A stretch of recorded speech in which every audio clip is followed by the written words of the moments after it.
Good morning. It is Thursday. It is the 3rd of April. The Lenten reading is Romans 13, 8 through 14. I'm reading verse 8. Owe no one anything except to love one another, for the one who loves his neighbor has fulfilled the law.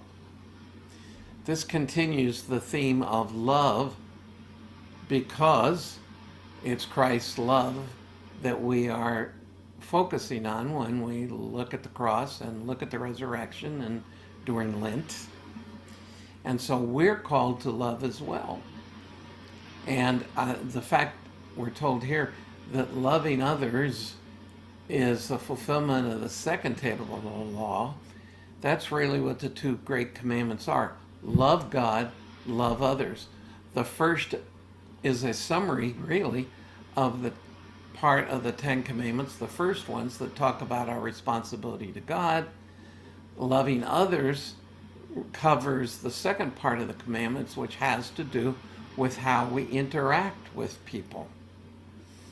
And so when we are carrying out God's love, when we are carrying out acts of love, we are, in effect, keeping the commandment that says to love one another. And again, that love is the love of service. And I know I'm repeating myself, but I find often when discussing this with people that they keep confusing the concept of love with the emotional part of love rather than what we're talking about here in the Greek agape, which is the service part of love. And that is Christ demonstrated his love for us while we were yet sinners. And when he gives us the opportunity to serve others, we are showing his love towards them. And it doesn't matter whether they're our friends, which are easier to love. Well, some of them are anyway. Members of the church, and believe me, our local body, some of them are easier to love than others if we're talking about warm fuzzies.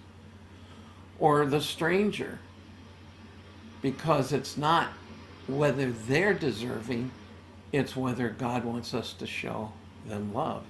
Because let's face it, we weren't deserving of his. And so we can't arbitrarily decide who's lovable or not, but rather we are to serve and love whomever he calls us to do so.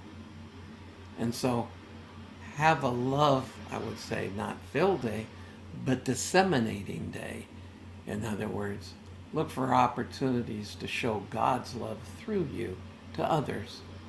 And I'll see you again tomorrow.